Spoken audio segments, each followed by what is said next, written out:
जा रहा है।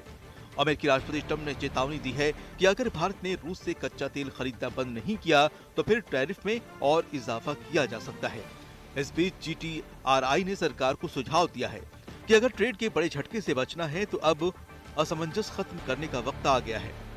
दरअसल ट्रंप ने 4 जनवरी को चेतावनी दी थी कि रशियन ऑयल की खरीद न रोकने पर भारतीय सामानों पर टैरिफ बढ़ाए जाएंगे।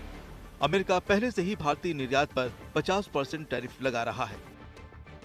अब अमेरिकी संसद में एक बिल पेश किया गया है जिसमें कहा गया है कि रशियन ऑयल गैस खरीदने वालों पर सेकेंडरी टैरिफ लगाया जाए।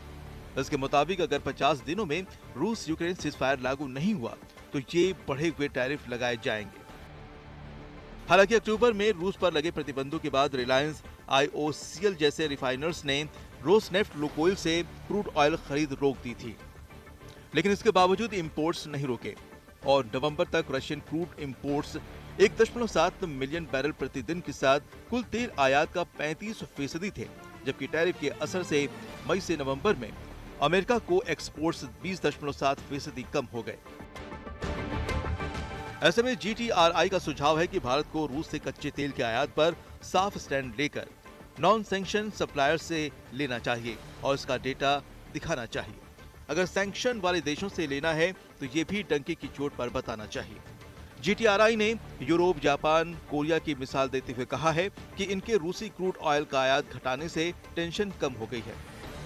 वहीं 2025 में भारत के कुल ऑयल इंपोर्ट में रूस का 40% हिस्सा था, जिसकी बड़ी वजह 10 से 15 प्रति बैरल तक का डिस्काउंटेड प्राइस था। RBI के डेटा के मुताबिक 2024-25 में रूस के क्रूड से $50 अरब की बचत हुई और करंट अकाउंट डेफिसिट में 0.7% की कमी आई। लेकिन रूसी क्रूड के सबसे बड़े खरीदार चीन को लेकर अमेरिका चुप है। वहीं भारत पर अमेरिका से क्रूड आयात को दोगुना करने के बावजूद यूएस का दबाव बरकरार है। भारत दुनिया का तीसरा सबसे बड़ा क्रूड ऑयल खरीदार है। ऐसे में तेल को लेकर हो रहे फायदे की अनदेखी भी संभव नहीं है। लॉन्ग टर्म में भले ही ग्रीन एनर्जी को पुश देकर और ईवी पर फोकस बढ़ाकर भारत अपने क्रूड ऑयल बिल को कम कर सकता है। फिलहाल तो ये साफ तौर पर भारत के लिए दुविधा की स्थिति है, क्योंकि रूसी कच्चे तेल ने जहां रिफाइनरी प्रॉफिट्स को बढ़ाया है, वहीं अगर टैरिफ और बढ़े तो टेक्सटाइल, ज्वेलरी, फार्मा एक्सपोर्ट्स को भारी नुकसान की आशंका है। आदित्य राणा, आज तक। दुनिया भर में तेल के धंधे पर कब्जे के लिए ट्रंप की भूख का परिणाम वेनेजुएला में दिखाई दिया और अब तेल के बहाने ही ट्रंप ने रूस से छेड़खानी शुरू कर दी। अमेरिका ने रूसी झंडे वाले जहाज पर भी कब्जा कर लिया। अमेरिका का कहना है कि ये वो अवैध रूप से तेल लेकर जा रहा जहाज था।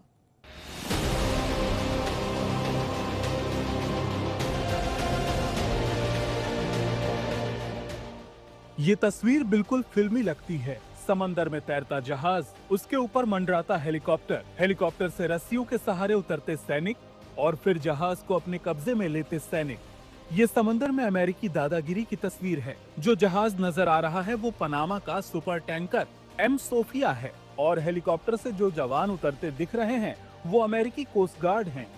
M सोफिया तेल टैंकर जनवरी के पहले हफ्ते वेनेजुएला से तेल लेकर निकला था। सूत्रों के मुताबिक टैंकर चीन जा रहा था, लेकिन उस पर अमेरिका ने कब्जा कर लिया।